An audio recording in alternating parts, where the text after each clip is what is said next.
Meeting is being streamed live on the Town of Annapolis Royal YouTube channel. To those present in the gallery today by attending a public meeting of council, you are consenting to have your image, voice, and comments recorded. Anyone who is invited to speak will be recorded, and their voice, image, and comments will form part of the live stream. The chair and/or CAO have the discretion and authority at any time to direct the termination or interruption of live streaming. Such direction will only be given in exceptional circumstances. Its circumstances when deemed relevant.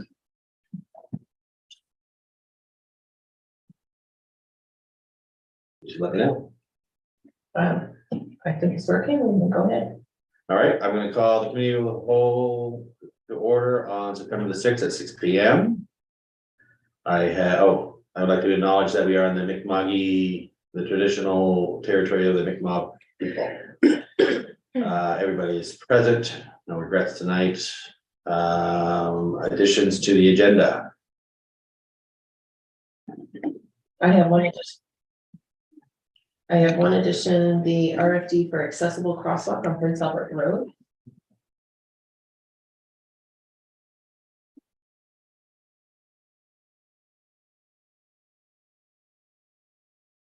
Anybody else? Can I have a motion for the approval of the agenda with one addition, please? I'll second. All those in favor? Aye. Agenda has been approved. Actually, I wanted to talk about this part of it. The step.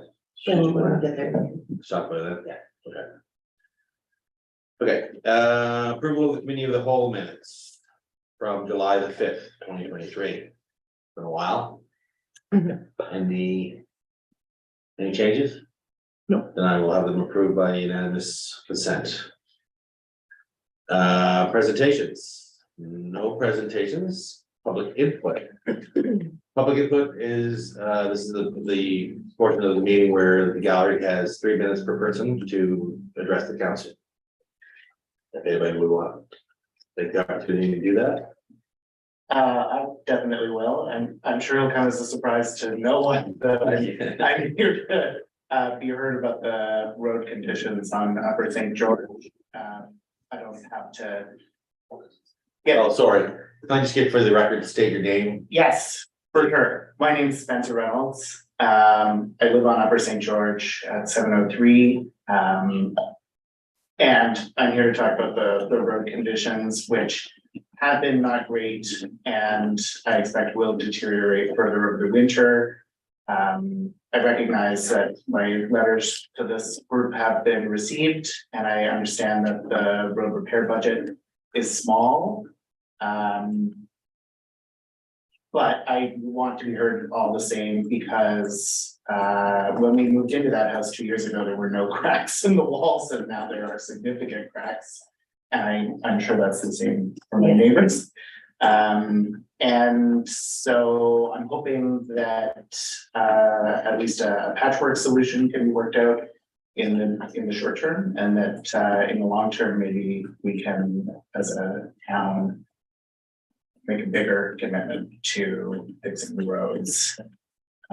And or lowering the speed limit. I understand that's more complicated than it is simple, but I certainly would put my hand up to lead that charge or to, make noise with the province if that'll help. Thank you. Thank you. Thanks. Yes, my name is Lisa St. John and I'm actually a neighbor.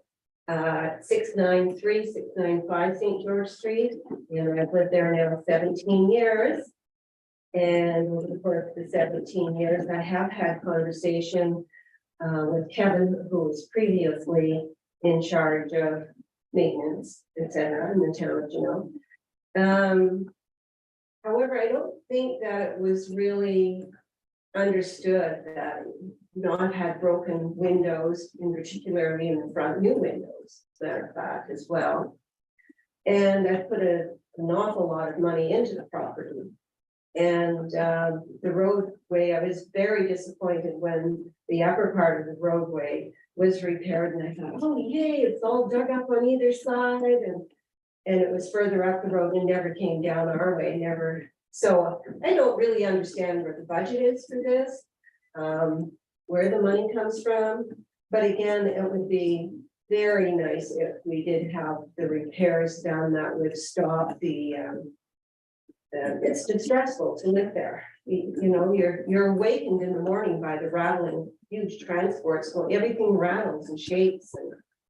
It's pretty, other than that, I mean, it's a wonderful place to live. We just wish that the roads could be taken care of. That's all I really want to say.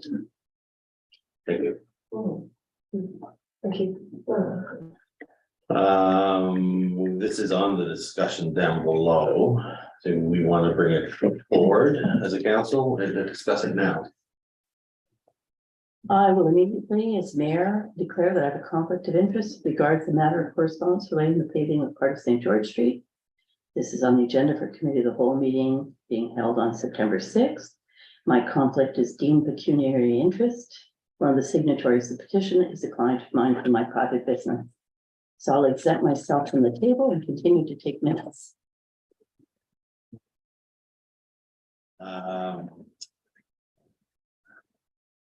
Where I am not a signee on this, on the letter, and I do live up on St. George Street, but I don't have a particular issue with rattling anymore, so the bisection, I'm not declaring a conflict this time.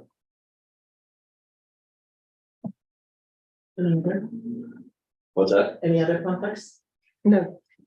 No? Okay, then we'll move up the discussion. Have that Okay, recorded in the minutes. can I just ask, am I allowed to ask? No. Okay, so, sorry. So, I'm wondering if the problem is, well, I know there's several problems. I mean, there's parts of Annapolis, like by Foodland, that's really bad shape. And yes, I took a drive up St. George and I walk there all the time. And I'm just wondering if it's the speed of the bigger vehicles that have caused most of the damage. And is that something we can do? Seems to be a problem with the repair that was done after. The water. Because, you know, I think I've stated in an email to the rest of everyone here. I was working in the Baptist church one afternoon, a large truck goes down the road and suddenly the entire building shakes. And that's not normal. And that's relatively far removed from where the repair was made. But the fact that the entire building was shaking, I can only imagine what it would be like for people who were living closer in smaller buildings, perhaps. Well, So let's ask staff. what Yeah, so staff- there's two issues here. So the new cut at the new property, the new house. That was done to specs and, as from the contractor's point of view, they came in and they did what they were supposed to do. But it hasn't, So, settled yet. So that's why there's the little bump in the pavement at that section, because in the fall it will settle and then it becomes flat.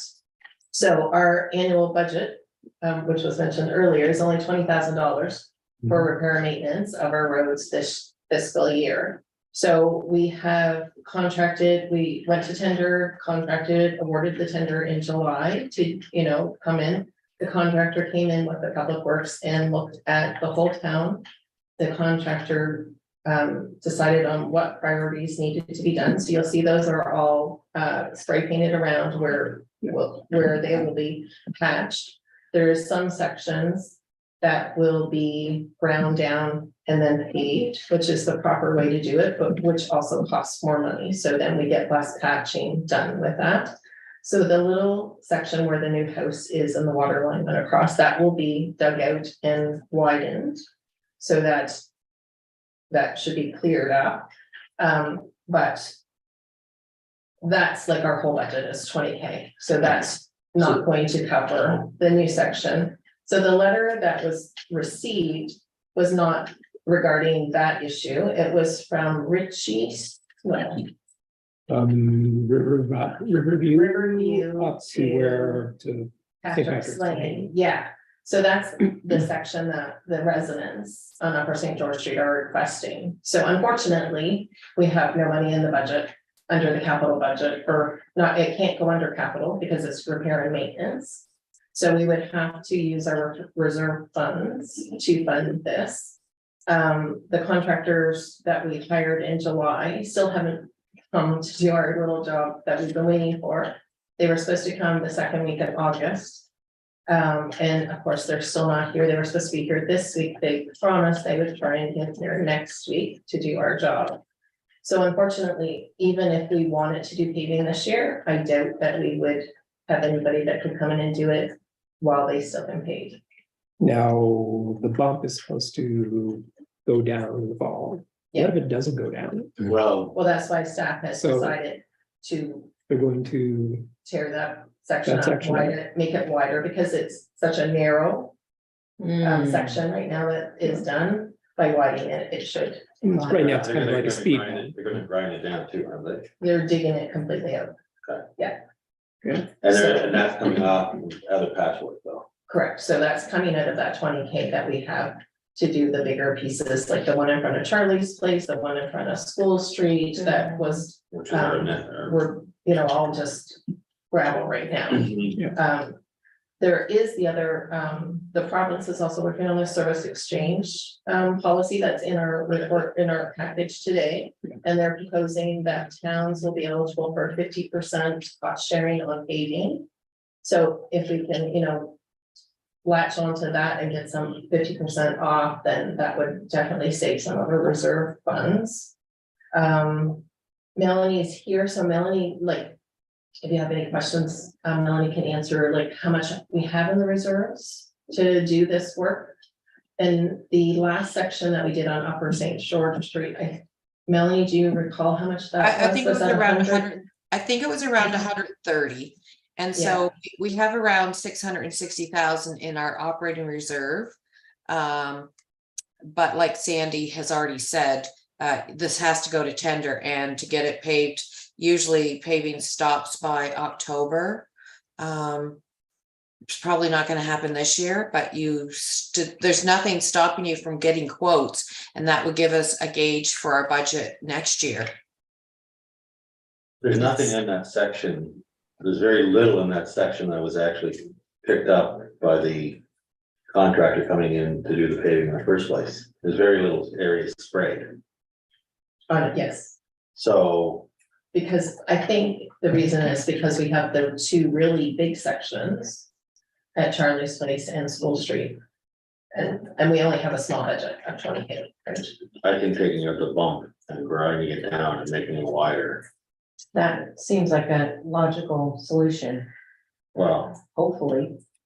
It should take care of the main concern. I would think. Yeah, And Yeah, 'cause then they- the shaking of the buildings. because this well, we hope This so. is a new problem. And it's just started the last 6 months or a year, so to me, that was the only change, right? So if we make that wider, which makes total sense. Do we have a Make it flat. long-term paving plan by any chance? Well, that's supposed to come with our Ames report that we're getting this December, so it was supposed to involve the road, so it'd be great to have the priority sections from the engineers of the prior sections, like, we also tried 2 years ago to do Lower St. George Street. We put money aside and we had a grant, and then we started, and it was like way over our budget when they found out that we don't have enough separation in the groundwork on Lower St. George Street to do all the necessary changes, so it was a bigger project than we could handle at the time. Yeah. So we had to kind of put that on hold as well, so there's a lot of paving that needs to be done. And I think if this council wants to take some of the reserve money and do, you know, a good portion of paving. Well, you look what we did last year. It was 120,000, it was three sections. But it was done properly. It was ground down and paved, so we're not, you know, pulling it up with plows and making, you know, we're just throwing money away doing the patchwork. Mhm. Well, But the same areas are getting redone each year. Yeah, and we got money, didn't we? We got a really good deal. last good year. deal. It's like, It's rough there. got Well, amazing, sorry. Yeah, okay, so I just wanted to make a few comments here. So this all came about the hump in the road. Obviously, we know why that happened, right? It was the homeowner was getting the water line set up. It was a good 3 weeks before that trench was fully filled in. During those 3 weeks, there was just a little bit of gravel in the trench, but it was a huge cavity in the road, across the road. The tremors from that discrepancy in the road were terrible. They were earthquake-sized tremors going across the road when large vehicles were going over. That lasted 3 weeks. And at the time when I wrote an email into council, I was informed that it was the homeowner's responsibility for the cost of the connection and working with the contractors on keeping the hole filled in at their cost, not the town's.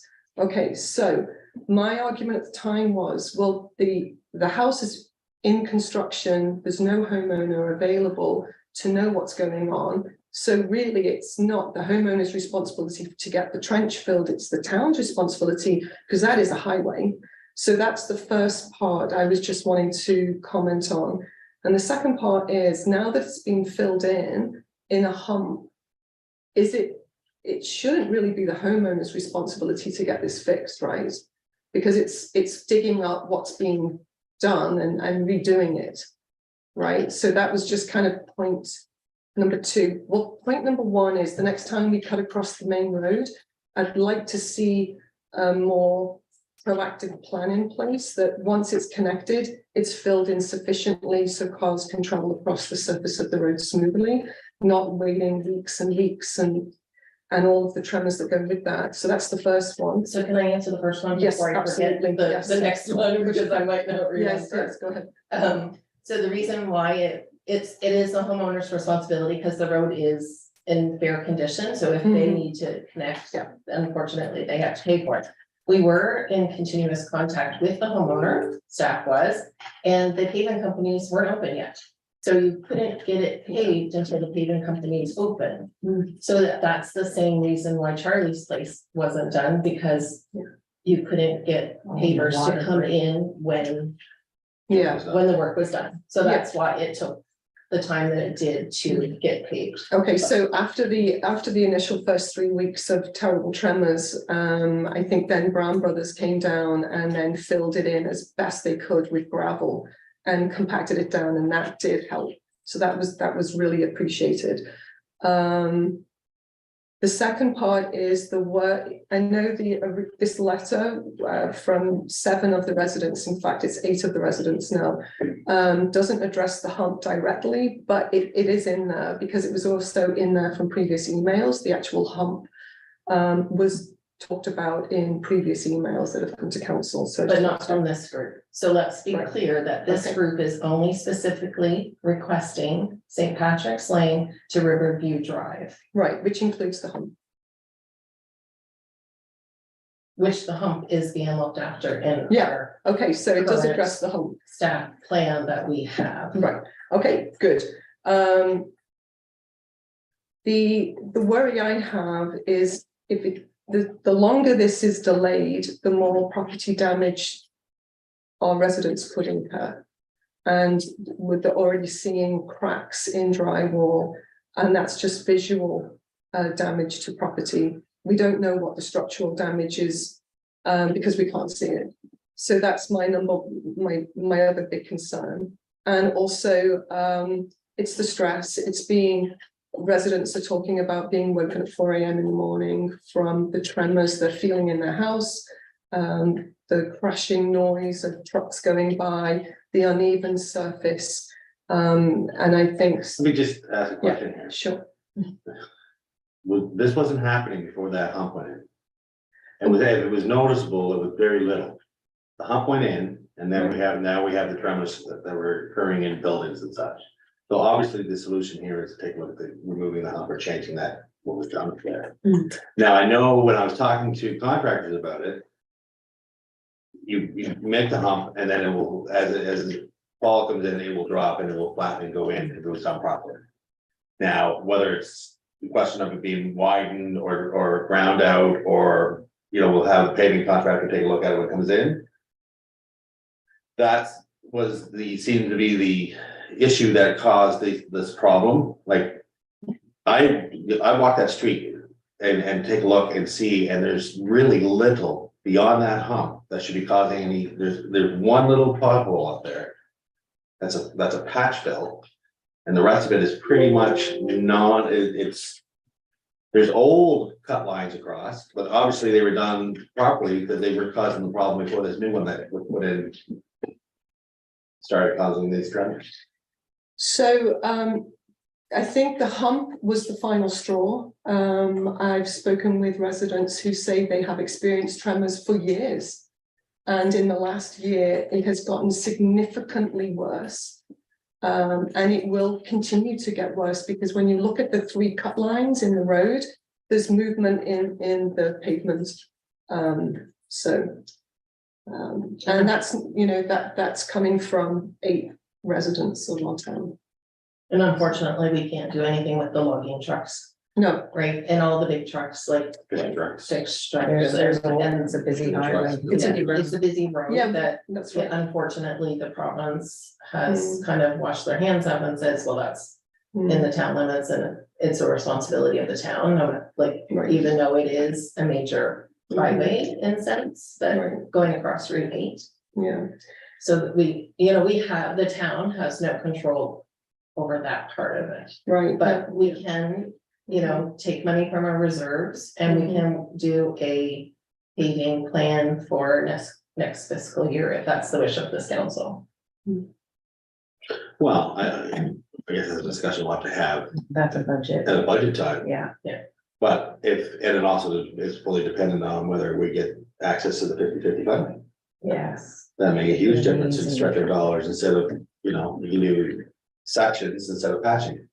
And that's what's needed. We have to be able to do like we did last year, and just continue on with it, Yeah.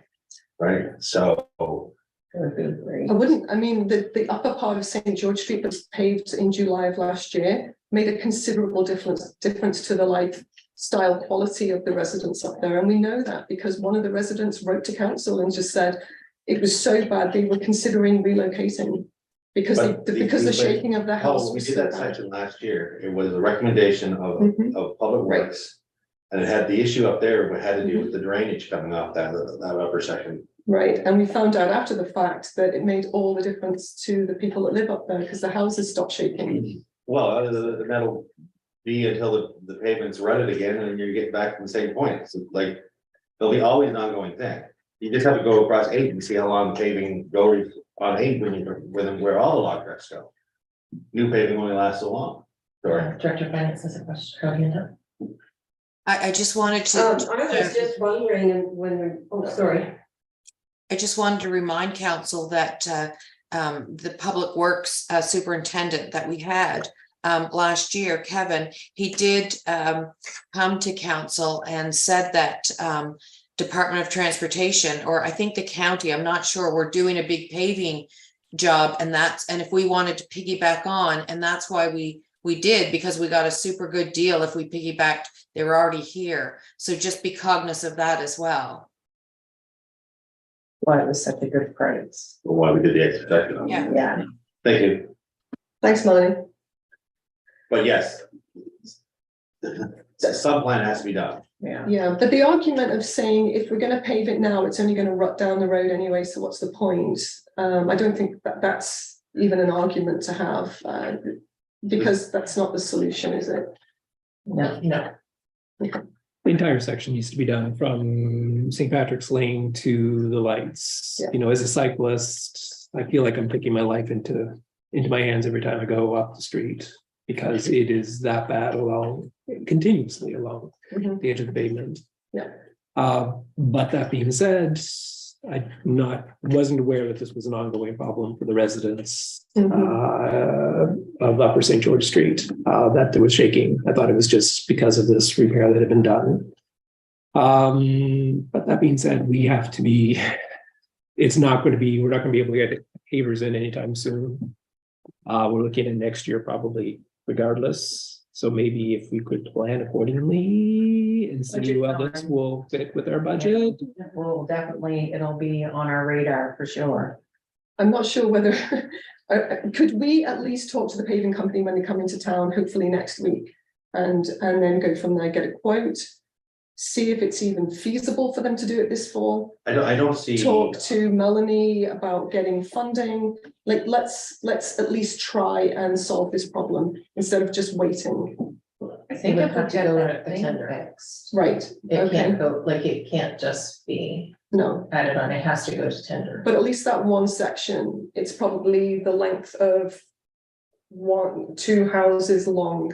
That is in 3 sections, it goes like this, and it sends tremors out to 4 residences on both sides of the street, so 8 houses altogether feel those tremors from that location. And if you stand on St. George Street and watch a huge truck go past, you see it kind of bouncing. It's that bouncing as well that's creating the tremors in the ground. So at least if we could just look at getting that part paved, ground down and paved properly, instead of the whole section of the street. I understand the problem with that, but at least address the main problem, the hump and the other section that's got 3 cracks in it. Well, the hump isn't gonna be looked at. Yeah. We're already, we're gonna address that Right. by removing some of the patchwork we're already planning on doing, And you and don't. putting have that budget. money into the hump. Right. Okay, I wouldn't be looking at grinding a section of the road until I get some staff report saying what's a priority and what's not. but okay. You've got 8 Because residents. so- you have safety issues, you have somebody driving their bike on the road or walking the road, or Mm, potholes that have to be removed, like the section over by, coming by Charlie's place is a prime example of people driving around into the other lane to avoid Yeah. the section. mhm.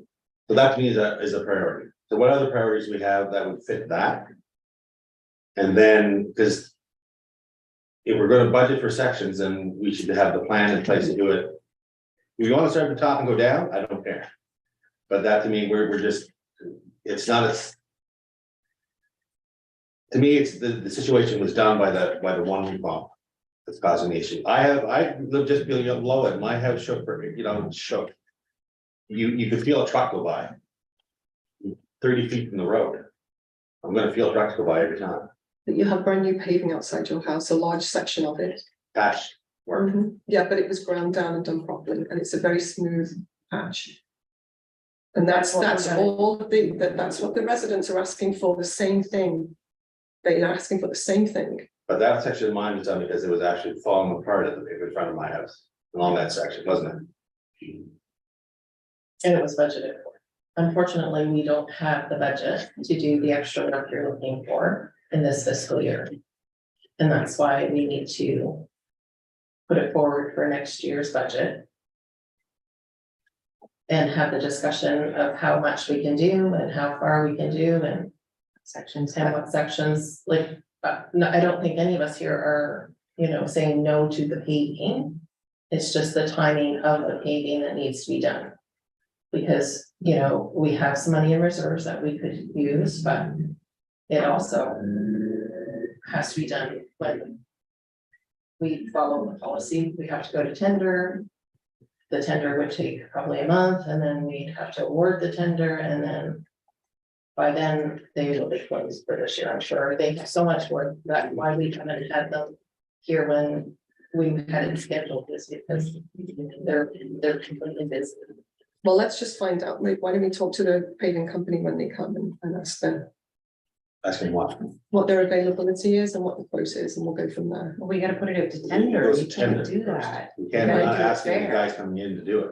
That's not how it works. Well, we go to tender then. Okay, And that one section that's gonna be done, right, within the next few weeks, so I mean, I think having that done should hopefully. Lessen. Yes, it should make a big difference, you would think. Cause this is when it all kinda started, so hoping that'll help. For sure.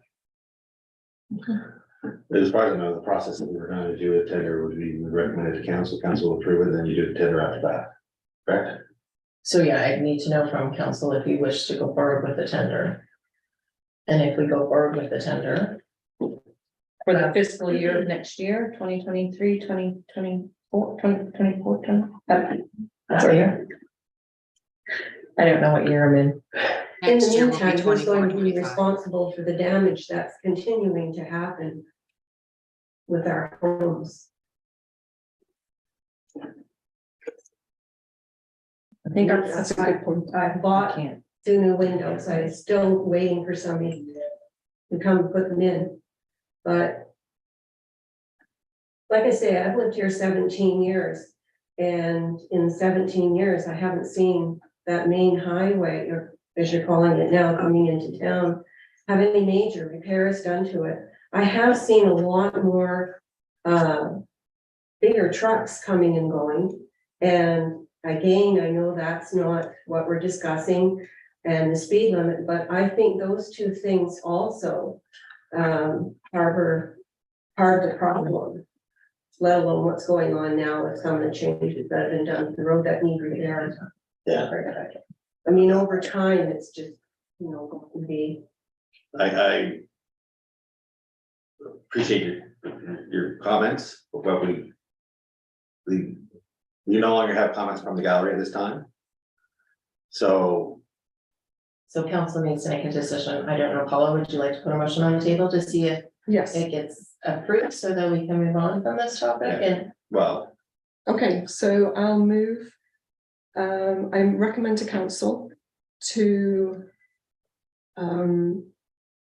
Gosh, how would I word that? it would have to go to tender. So if you Yeah. would like to ask staff to go to tender for the paving on that section Mhm, of this for this fiscal year. okay, And then Which we could- section, what are we asking? Yeah, for? well, that's, if it's the section that's in the letter, the section that was identified so to, St. Patrick's Lane to Riverview Drive. right, so that section also, so maybe get quotes for 2. We have The to be very whole- clear on what you Yes, want. that's right. So go to tender for 2 quotes. One for the section from St. Patrick's Lane to Riverview Drive. And the second quote for a smaller piece within that section, obviously this wording is not correct, that was identified in the photographs sent in by our resident. So that's. No, I need- know, I that- need that- like a, Outside of civic number 703. to where. So I don't, I'm sorry. No, I know. I don't know Let me which just seven. get it. Yeah, Let me get it, hold on. so like, so because Yeah, the motion needs to be very clear, so we understand that where we're Yeah, going and. yeah. And we can work through it. yeah, I know. So if you want just from 703 St. George Street to Riverview Drive, Yeah, is that sure. going the wrong way? No, Want to make sure I encompass everything that you're Yeah. looking for. I'm at 693, 695. 693. All of the civics are here on the, Oh, are they? the letter. Oh, yeah. 680, 683, 700 to 737. Okay, so, yeah, so it's more like, it's kind of the edge of 719, going across into 703, and then 693. So it's kind of that section, 703, 693. Okay, can I clarify that after the fact, just to make sure? No, Because we need to know, because okay, we have to vote on it, right? Yeah. Like, it might not pass, Yeah. but we need like a good Okay. motion. yeah, yeah. Okay, so we really do need to look at 2 quotes. So I recommend to council to get tender for the repaving of Upper St. George Street in the location of St. Patrick's Lane to Riverview Drive. And the second quote for, Well, why don't we just keep it at that? okay. Let's keep it at that for now. It's simpler.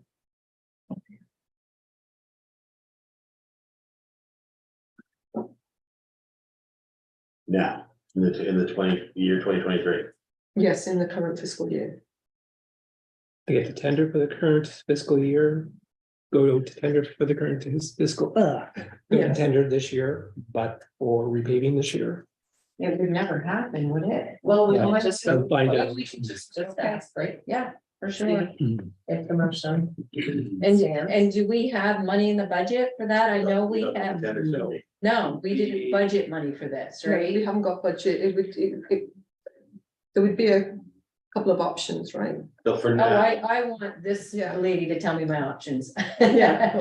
She's the Well- finance lady. we don't know. Shouldn't we Yeah, now have the first. motion first seconded and then? I'll open it second for- it and then we can discuss it. Yes, So we'll thank you. go to Melanie. Sorry about that. Sorry, Paul's right. So, your budget's already been passed, unless it's an emergency, you really shouldn't be doing this, because you set your tax rate based on, a set number of dollars. But if you do want to do this and you feel it's emergency, and it sounds like it may be, I need a limit. The motion to go to tender is fine, but then to accept a tender, you can make a motion to go to tender, and then, once you've received the tender documents and hopefully 3 bids, then you can choose. I mean, it might be astronomical. And it may Okay. not. So I think that's where, I think to go to tender is fine, but to spend dollars, once the tender awards come back in, I think that's another conversation. Okay, thank you. That answers my question. And it also would, in the tender, we would request if it could be done in this fiscal year. Yes, Right, so if all 3 of them come back and say it's not a possibility, Right. then we know upfront. Okay, Fair enough. and within that tender, is there room to talk to the contractors and say, what would be the cost to do this section or whatever? No, the tender is very specific. Is it very will say, specific? yeah, and it will say, we want it milled to whatever specs, and we want this Okay. done, and we want the. If there, I don't know if there's any drainage along that section, it would have to be done Yes, properly, like the tender. That's why it won't go out right away, because it will have to get the engineers in to look at it and help with. For making the tender, right? okay, Okay. yeah, thank you. Well, I know that, yeah, the public's coming to me about their lack of drainage on the Yeah, opposite there is- side of the sidewalk. Right, So there's a ditch in one. there is a cost to going to tender as well. I mean, that. Yeah. The engineers are gonna drop specs and it'll be, a few $1,000s. Okay. So my concern with the motion is, I understand that there's a number of residents who are concerned about the condition of the road in this area, but is this the priority area? Or is it further down St. George Street? From cycling, I would say it's further down St. George Street. I don't know whether people down there are experiencing any shaking, but the actual condition of the road seems to be much poorer. So I would want to, personally, I would want to know, have someone give us a report on the condition of the entire street Yeah. before we decide which sections are priority. Well. We can do the recommendation of council, but in the meantime. Like, these guys that are coming in to pay, we can, staff could ask them if they're even gonna be open. I mean, when do they close? yeah, like Melanie said, I think they close October, November. Yeah, they don't recommend paving in November because it doesn't stick or doesn't Yeah. gel or whatever it does. Yeah, So there's a timetable that we're working against as well, and then the question comes, do we wanna spend money on getting our engineers to do spec work? On a tender that we can't even, if we do send out, we're not gonna be able to get a response in time. and we are supposed to get the Ames report in December, that will have the listing of the roads and priorities. From that report as well, which we don't have yet, right, which we've already paid for, And that will show what areas need the most, priorities, yeah, they all need, yeah. like what he was talking about. Now, that's my recollection of that report, that it included roads and stuff. And one solution to the cycling in Lower St. George Street coming down is that it is a shared sidewalk as well. So at least that's a short-term solution to any potholes in the road. Yeah. And I know that, when trucks travel slower, it's less bumpy. One idea would be to maybe get a bumper head sign posted just in the, concerning area of the road, just to maybe alert vehicles, if they're heavy vehicles, to maybe slow down a little bit as they're approaching that bumpy section. Well, under my understanding is that the paving company is coming in next week. Yeah. Yeah. So next week they're gonna deal with that issue. Yeah, but also in the other area as well, the where it's got the 3 cuts across, that does create the tremors as well. Maybe we could do bump ahead in that section too. So I've asked that of Public Works Department Yeah, before, and those signs get stolen a lot. So those Oh. are very popular signs to steal. oh dear. And so Could we we, have lost a few of them recently. oh dear, I don't know why those, but I guess highway signs are okay, could they be affixed to a post? maybe, Okay, right, just, that was, I brought that up Oh, when okay, we started yeah. all of this and in talking with staff, so. could we maybe look into buying a couple of those? Okay, that would be But good, that would we'll be see what's in helpful. the budget, yeah. All right, thank you. So back to any more discussion on the actual motion? So, all those in favor? Aye. Against? Motion has failed. Okay,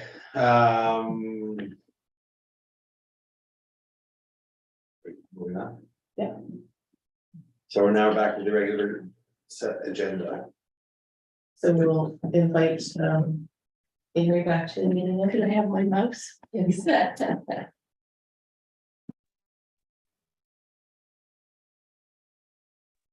Bye, Sharon. You.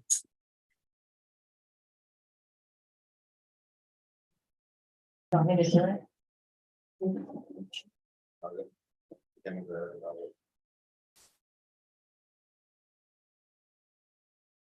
Can you still hear us, Melanie? Cause I got something on. the machine. Yeah, I lost all you guys, but that's okay. I can share my screen now if you're ready. Okay, so we have quarterly annual update, general operating budget. Yeah, We have 2. so can you guys see my screen? Yes. Okay. So, June, of course, is long since gone, but I'll just go run you through them really fast. July statements are on the SharePoint for this tonight. I'm not going to present them, but they're there. If you have any questions, my door's always open. Okay, so the end of June, we'll just go through it, and I'm just going to go through the variances. So the taxes, our HST offset came in higher than expected. It came in just below 11,000. I think we budgeted around 4 or 5. That's a variance there. The grants in lieu, we got 40,000 more in the NSP grant than we anticipated. Services provided to other government, Triton is coming in a little bit higher than we anticipated. I think when we passed the budget, we thought it would start May, June, but it actually did start May, June, but it's just coming in a little bit faster. License and permits, this is building fees are below budget, and I talked to Ken and he just said it's been a slow spring, but he expects us to be timing difference only. With fines, there's really no variance. Rentals, leases and sales, wharf anchorage is above budget, and we've also received $2,400 in a Grant Potter revenue on I can't think of the Canada helps. yeah. So that's what that variance is. Return on investments, that's just the interest rates are higher than I could have ever anticipated. So anyway, that's a good thing. Penalty and interest on tax, it is what it is. Concessions and franchises, this is D-transfers above where we budgeted. I'm not sure I'm not sure exactly. I don't have the numbers in front of me, but I know even today it's above where we budgeted. Also, we got a small wellness grant for $3,500 for the greenery you see outside your window. And we did actually receive $2,000 more in pixie dust than we thought we would receive when we passed the budget. And I think that was for the Friday night rain venues. Unconditional transfers, there's no variance in recreation. Marketing, it's a little bit below, and that's the timing difference only. And when we budgeted the CWP grants, we thought that they would be in, they're in now, the money is in, but it's just a timing difference. So 1.27, we're at 1.353. Any So I have a questions? question. on the Yes, Melanie? Yeah. Yes, we were asked at the joint meeting with the Middleton and the county about how much we actually pay for policing. And so if I take the amount that you've got here in terms of our expenses. We But haven't got peel to back- expenses yet. this is just the No, revenues. Sorry, but on the revenue side, there's two amounts, right? There'd be Triton and Boots from the street. Could you just give me those two amounts? I can if you just give me a chance to log on, because this is a consolidated report. So Right. There's another report that has the breakdown. I do, and you would have had it in June. So fines for the end of June were 1757.90, and checks were 16,690.79. So 18,005. Oh, sorry, no, there were just two numbers I needed, Triton and the Boots on the street, just the grant money, not. Oh, the boots self- on the street as well. So boots on the street would be 25,000. It's every quarter. We get 25,000 every quarter. So it'd be 100,000 a year, yeah. Yeah. And Triton, we budgeted. Are you asking the yearly budget or where we were at the end of June? Yearly. Oh, we budgeted 60,000, of which 30 will be expended, so 30,000. 30,000, okay, thanks. You're welcome.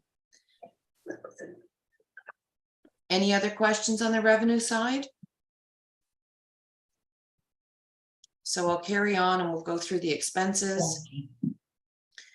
So under legislative, we didn't have an election, so we budgeted a couple thousand extra for an election that didn't happen.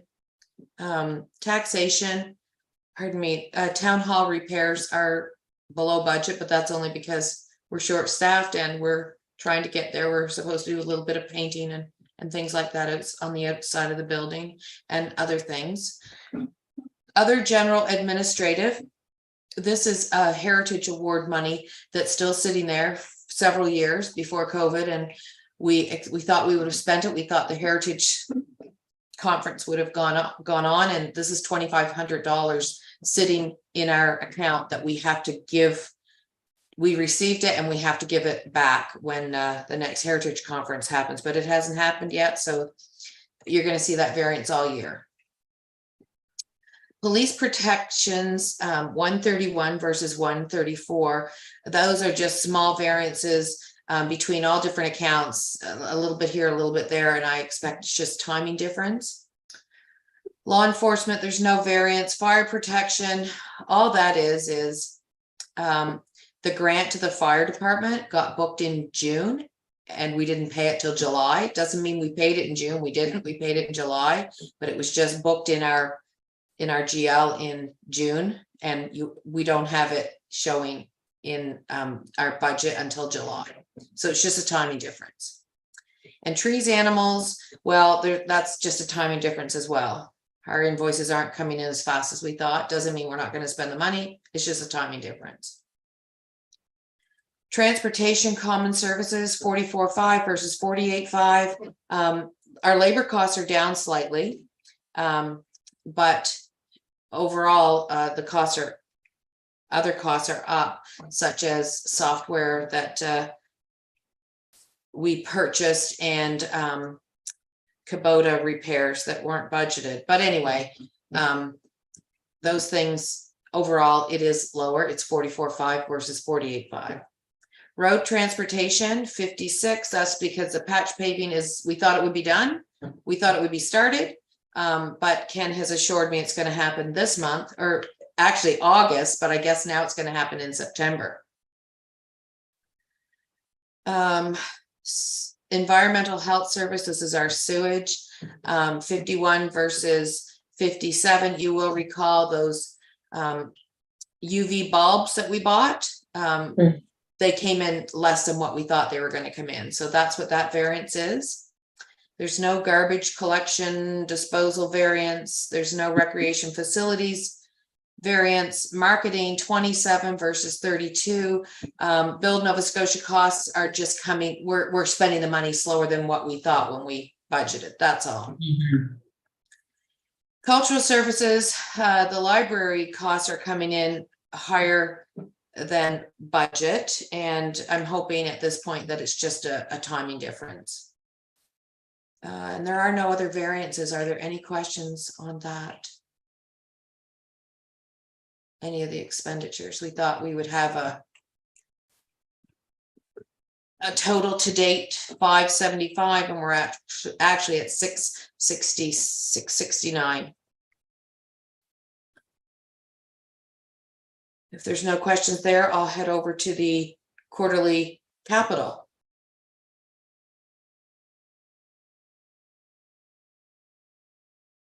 No questions? Nope. Okay.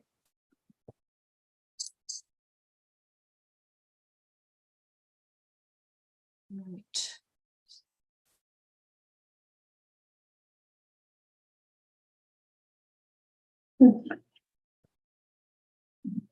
So, this is the general capital and the general water. So we knew we needed a new blower. We budgeted 12.5. It came in slightly higher at 13. The SCADA system, we budgeted 80. And you will recall that 25% of the SCADA system could be attributed to the water capital. So we've done just that. So the SCADA system came in at 51.3 as opposed to 80, but I think there are still some costs to be incurred. And this is the end of June, remember, as well. We needed a new pump at Riverview Drive. We budgeted 10, it came in at 97. Our SARS report that we had to do for the water capital, we budgeted 12, it came in at 11.5. Pumping equipment, we budgeted 15.4, it came in at 11.4. So the part of the water capital that we are attributing the SCADA computer monitoring system to, we budgeted 28.7, it came in at 17. Again, there are still, I think, some costs. And the water main saddles that we budgeted 60, we haven't, at the end of June, we hadn't spent anything. And I can tell you as of today, we haven't spent anything. But chatting with Ken today, that's going to happen this month in September. So that's where we are for our budget. You know, we budgeted 218, 650 of these, and we've spent 114. Any questions there? No questions? Any idea approximately how much more it may cost for the cicada? Scada? I don't think it will be a lot. I think it might be a few $1,000s. Okay. There's still some just like equipment, a laptop goes with it so that whoever is on call or looking at it at night, they can go on the laptop and reset things. Okay. So that that hasn't been purchased yet, I know. And then I think there's some other connections at the different sites that need Charles Stewart to connect. Okay. So more just nothing like too major. connection, little follow-up Okay. pieces. Should be good when it's done though. Yeah, there was a lot of kinks to work out. When it first started, we were getting warnings constantly, and so now we're kind of getting it tuned in and working properly. And then some of our lift stations are the old system, so the SCADA can only do on and off, and it can't do high flows and low flows because of the units and some of the equipment that's in there that's too old to report to the system. So that'll be like upgrades that we'll need like later on in budget. Okay.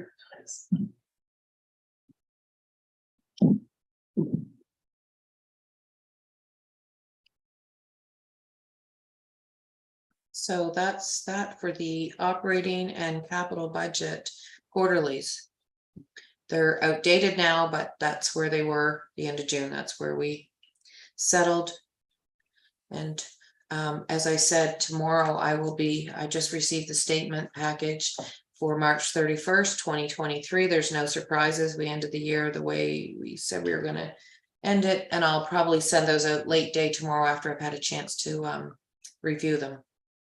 Can I ask a question on, basically on the scheduling of these reports? The next quarterly would be ending in September. If, The next quarterly will be September, and you'll probably see it in November. would it be possible to see it for town council in October? You can see it at council, you just can't see it at committee of the whole. Lost her. Sorry, Mel, we lost you. Yeah, I don't know why, I don't know what's going on. 1 sec.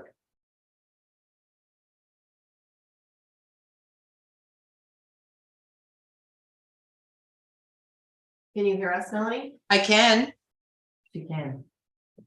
yeah, I can hear you.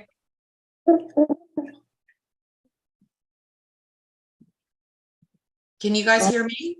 Yeah. Yeah, so I don't know what happened, but all of a sudden my screen went weird and I couldn't hear you guys, but you absolutely can see the quarterly for committee of the whole, it's or for council. It's just impossible for committee of the whole because it's too soon. Yeah, I was, like, it's not it's more of a discussion point for us to see where we're at. Yeah, We're not making decisions off of it, so we're not making, so. yeah, and in previous years, I used to do them at council. Which works, I can get it done for council, I just can't get it done for committee of the whole, because committee of the whole will be October 4th, I can't close off September by then. Right. So we'll just move you to council meetings then, going That's fine. forward. That's fine. That'd be off, yeah, because then we're a little more current in our numbers, so we. There's not a month past, right? We can actually see where we're at. And of Okay. course, this time too, there was no council in August, so, Exactly. yeah. Okay, excellent. Perfect. Any more questions on the financial side? Hearing nothing, okay, I guess we're moving on to. Workers' compensation board, no, wait a minute, Yep. okay. Yeah, that's what I've got. Okay, workers' compensation board rates. I have, They've gone up. Three. Yeah, so I will let you know right now, for the one that's gonna go to 306. That right now is 288. And for the police services, the one that's right now that's going to 524, right now we pay 396. So that's a huge increase. Wow. And I think later on, when you go in camera, Sandy will be going over some details that we can't discuss here, why those rates are so high. Okay.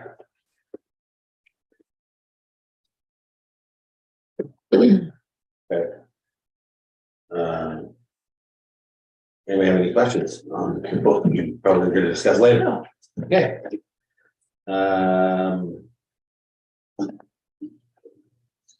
Okay. War structural assessment report. Didn't sound great. Everybody had a chance to review? Yeah. Yes. Even the pictures certainly show a lot more deterioration. Well, there's two things in my mind. One, there's a lot more repair work that needs to be done again that we have no budget for. And two, I think we need to take this report to the public and have that full discussion. And see where the community wants to go with this. I think we need full information. We're waiting for the AIM report. We still don't know, all we know about is the seawall, but we don't know about protection or any recommendations of the war. So I'd like to have The Ames as report. much information as we can have before this public meeting, but that's just me. Well, we do have to make a decision regarding the long-term future of the war at this point. You know, according to the report, we still have 5 years. They said 5 years last year, I guess. They're saying 5 years still. Yeah. And perhaps longer if we do proper maintenance, which maybe we should have budgeted more money for this year. I guess it's kind of one of those things like you do with the patches on the roads. We're just throwing money at what? So it's 10,000, 15,000 this year. Yeah. It's 10, 15,000 next year. So in 5 years' time, we're in $100,000 and we have nothing. So I think the sooner we as a community decide what we want to do with this board, then the proper decisions can be made on what we do with financing of this board. What is the revenue for the water? I think I've got 20. Workinger, I have received $20, I think. $20 is that revenue for the water? But we also like invoice out to, there's folks that haul up, like stay there for weeks and months at a time, so we invoice them as well. Okay, So Melanie, can you? look at that? 4,200 at the end of June. Is how much revenue that's been, I'll bring in mine. 20? I think it's just Great, 20. thank you. 4220. 4,200. that's up to the end of June. Yeah. So Yeah. maybe we could double that, so $8,000, $9,000 revenue for the water. A year? We budgeted 5,500. Okay, We'll be above that. Once the season's over, everything will be yeah, pretty much. Yeah, we probably won't bring in much money, like from November on. But are we bringing in enough to do some minor repairs each year? No, not No, enough. because I'm gonna try to tell you how much we've spent on the wharf already. Because we did do, the engineering report. and And, that was, yeah, so we've spent 6,500 so far. We budgeted 66. We have to pay the electricity. And we also pay the wharf engineering report. Is there still money? There's no monies left over from when the Wharf Association. No, all we spent the I first. spent when they did all the work last time. yeah, all we received was 25,000 and that's long gone. That, we Yeah. used that last year. I'm just trying to So see. we had a group established, the Annapolis Wharf Advisory Committee, and we'd had a meeting with them in council. And I think there was an intention to consult with them once we get any report back before we move forward and spend any money. Because I know that they had talked to us about one of the critical first steps is to rock two sides of it. And what that will do is it will shore up the existing wharf, protect it from a further erosion, wave action, and also help towards the rising sea level issue that we have. So it's kind of like a two-sided advantage there. So I think that it would be really important to go back to the public, back to this Wharf Advisory Committee, and get more input from them before we decide to agree to anything on the request for decision. so that report from the community group. Yeah. It did go to the Ames, and that's the report that we're still waiting from Ames to give us, like, Right. if that rock wall on the one side and the end will work. So that's Yeah. all kind of gonna be bundled into that report. Right, That okay. we're expected to get in In a couple December. months, yeah. Okay. So should we hold off making any decision on this RFD for now until we've gotten that report back? Well, we have to also consider ourselves with the safety liability. So if somebody currently, now that we are aware of these issues that have been brought forth in the report, if we don't do anything about the safety, like really, if we just look at the safety issues for the public and address those, then we'd be okay. But if we ignore those and wait, then we could be liable if something happens, right? So if, let's say, a car drove into the timber bumper that was rotten and went off the wharf, then we would be liable for that because we were aware of the situation. Even though we're in process of dealing with it, because we knew about it last year. Yeah, so Yeah. last year we did try to get the timbers and we couldn't get the timbers. So we have been trying to fix that now in the RFD, which is a separate kind of tab or Yeah. discussion. So I'm not sure if you want to get into that now or keep on the wharf. That's up to council, but So the report says that the timbers are in fair condition, but they're not. some of them are and some of them are. So there's 200 feet of the timbers that need to be replaced. Okay, so I don't know the whole- the motion that has been proposed would be just for 200 feet, not for all of them, all of the curbs and curbs. And it's hard to get the timbers. So Public Works brought up that maybe we could get cement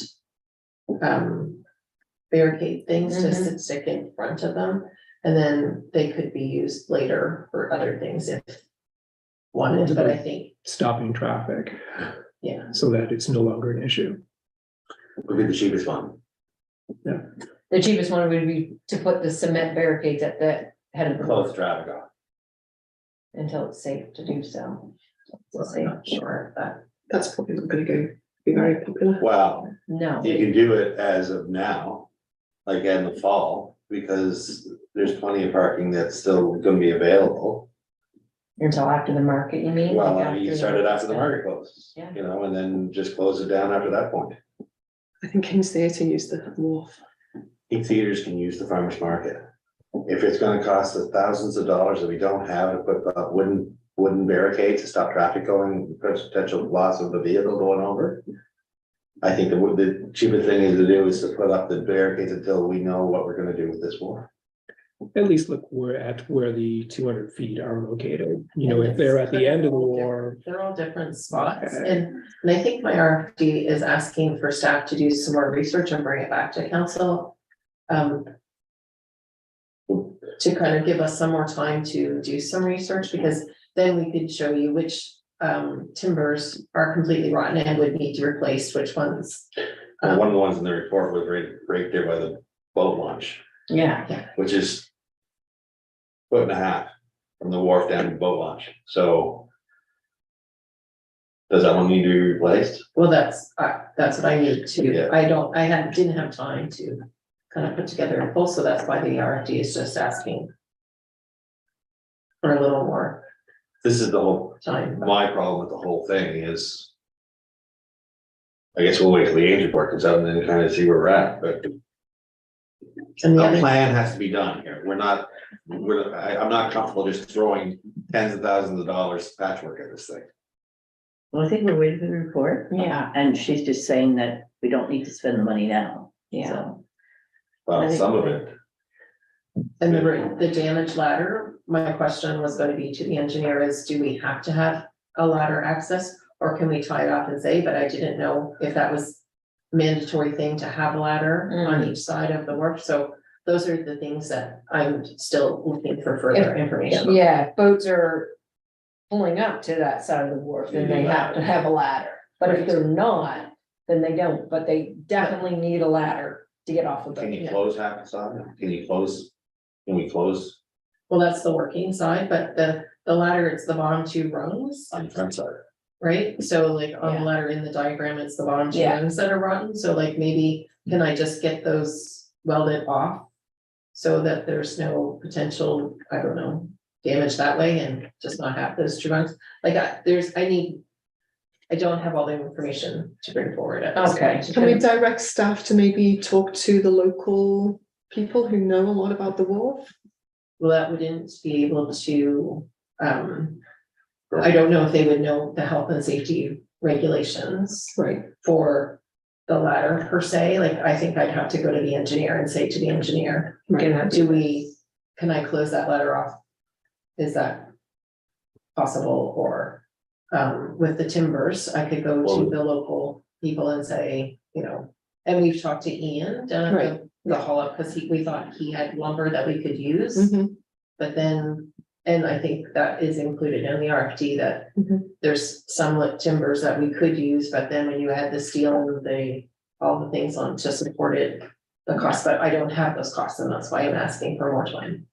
Okay. Yeah. You might want to talk to DFO on the ladders.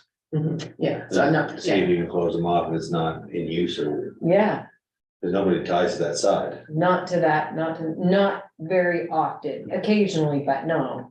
If it is, it's just for a brief period, if there's waiting and, yeah, yeah. So- definitely on the back end though. On the very back. They do get used. So are we just gonna wait until we get the names and get more information?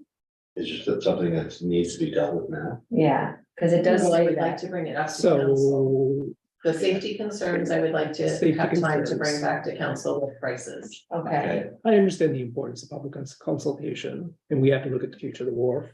The replacement cost is crazy, and it's not really generating much revenue.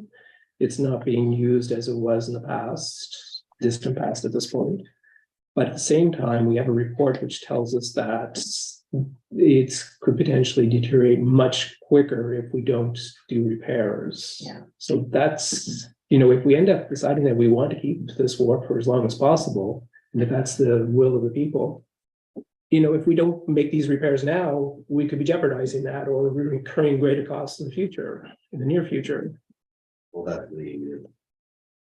Brexit, isn't It is. it? Right? And that's when budget talks, this all has to be kind of worked out in next year's budget, that you can't skimp on this wharf repair budget line. If you wanna keep the wharf going for the next 5 years, you're gonna have to have maintenance money in there so that we can buy the anodes to save the metal. We're going to have welding money to fix all the new holes that come every year. Or maybe when we get the Ames report and the rock structure around the two sides works and we just need to buy rocks to cover the whole thing. Whether DFO will let us go that far into the ground surface, because that was brought up at another meeting, that they're not approving. That was one of the That- engineers in that, isn't it? Yeah, so that's kind of all of the stuff. We need all of that information yeah, to make a good decision yeah. and to have to go to the public. Which we don't have today. Okay. Then this is just for information, and you'll come back with some pricing. And we're thinking we're gonna have the Ames report by December. That's their deadline, yes. Okay, well, that's This is- gonna be This very, discussion is gonna have to be done for budget, to try to figure out where. That's the plan, yeah. okay. All right, Okay.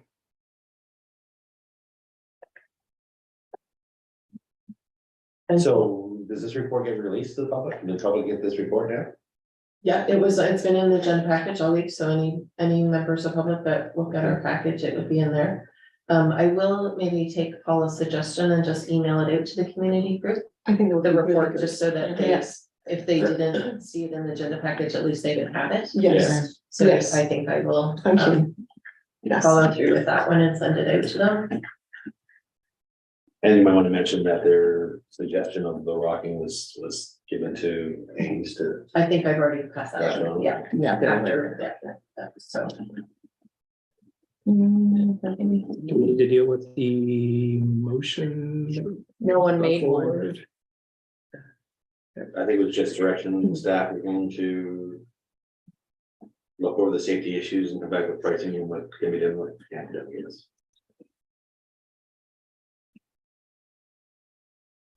Any further discussion points on this? Hearing none, we're going on to, you don't want the request for decisions. No, we'll just do staff, directed staff. Yeah, I plugged in, it was agreed the safety issues need to be addressed, however, more information is needed before proceeding with any work. That's, Yes. unless you want to add something to that. The service exchange proposal. Reread it.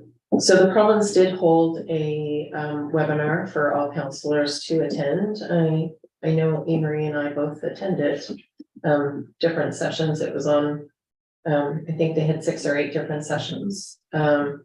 So there's lots of information in the report. They are working on hopefully to get it to go to the fall legislation. NSFM was part of the committee that worked on this report. There is no vote, though they were very clear at the last meeting that there will be no vote from the members to put whatever forward, that they will just put forward what they think is appropriate after listening to the comments that were made at the sessions that they held. They called it consultation, but there was no back and forth. It was just all one way. Except on roads, for county roads. There's they might some pull back that and out. forth. Yeah, Yeah, they there's haven't some back and decided if forth. they'll pull out their section and leave ours in, and maybe they'll pull out all the road sections. It's not really clear on what will be presented, but this was what was presented to us. So with the presentation, 17 municipalities will be losing funding, and of course, the town of Annapolis Royal is one of the ones that will be losing funding. The chart in your package shows how much we'll lose. So we'll lose $9,745. But the province has proposed that they will cover the cost for 5 years, and then after the 5 years, they will pull that funding back. So that was one of the big changes, that we will lose that's much money. How did they determine that? Like, how did they pick which towns? It's a formula, they Yeah, okay. equalization, Mhm. and they changed the formula, so we knew it could happen either way. So it's Okay, better for most municipal units, it Okay. doesn't hit you all the same way. But yeah, we kind of expected that would happen, yeah, but we expect the reverse will happen once the revenues no longer come in from Nova Scotia Power. yeah. So, but we, on the mandatory stuff, like they pick up corrections, they pick up housing. So Yeah. on balance, we gained about 78,000, I think. Okay, So- so, yeah, On balance, except for the loss of 9,000 that happens in year 6.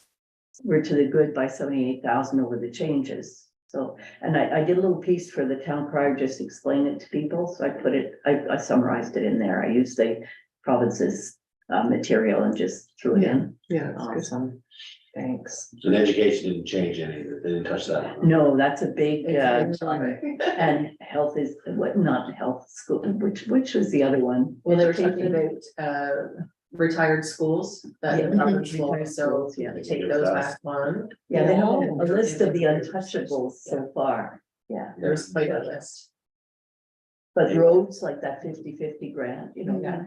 for us, that's better than zero. Oh, yeah, we'll take it. And the commitment of, how much money they'll commit to each of these programs. Right? Mhm.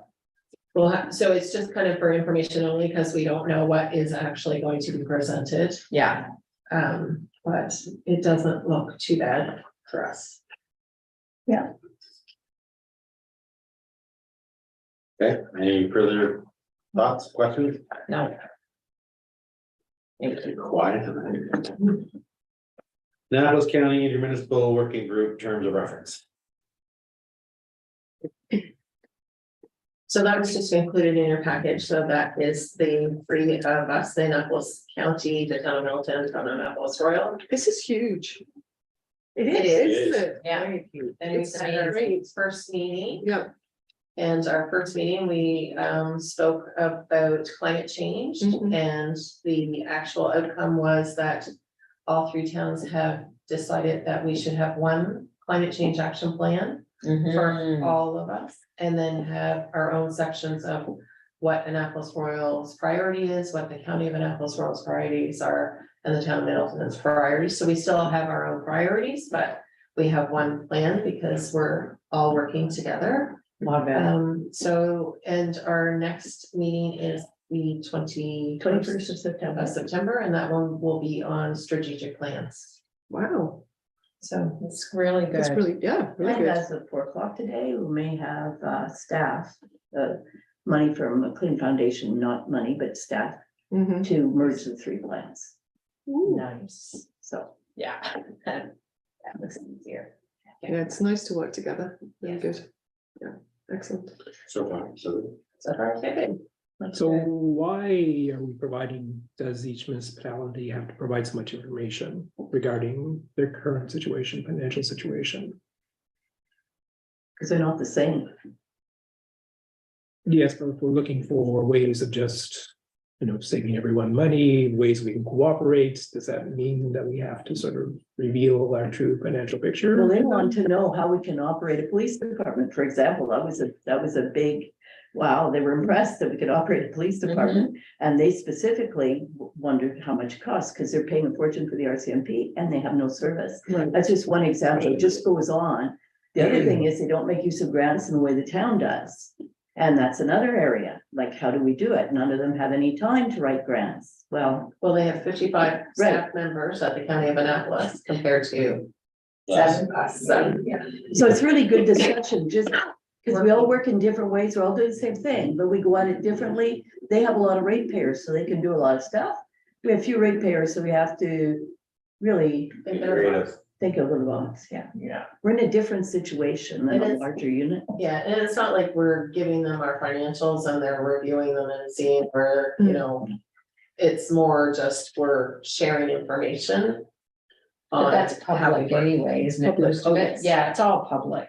And If the they wanted provinces, to yeah, dive in. and the municipal units are interested in regional police forces as an alternative to the RCMP, for example. That's all, that's being talked about. Yeah, So there's a lot of interest, especially in cost of policing. yeah. And recreation, like there's a lot of services that are on our agenda, like hopefully recreation, we can. I just look at, Fire services. And I it's just- public information. Mm. It's all public. I just look at something like item number 4 under program service and infrastructure assessments. Provide complete overview of each municipality's staffing, revenues, expenses, buildings, properties, policies and bylaws. Yeah. Equipment, materials and programs and services for each municipal program and service or service area. It's just, it seems like a little more than I would have expected. from Except it the wasn't description. enough. It didn't include strategic planning, did not include climate change. We've added that. So, and we said the priorities should come at the front end, which they agreed to. And we got our title project on. The first presentation was Bill Crossman's summer project, and we asked them for some money for that. Is this- One of the, go back to your question on like the recreation side of it. It was done 8 years ago. We did a similar thing.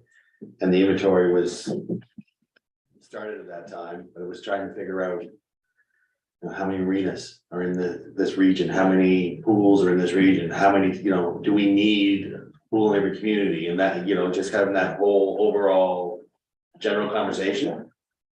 And you need to have that. You need to kind of take a look at just beyond you and go to it's just like environment. It's the same thing. We can't do it on our own.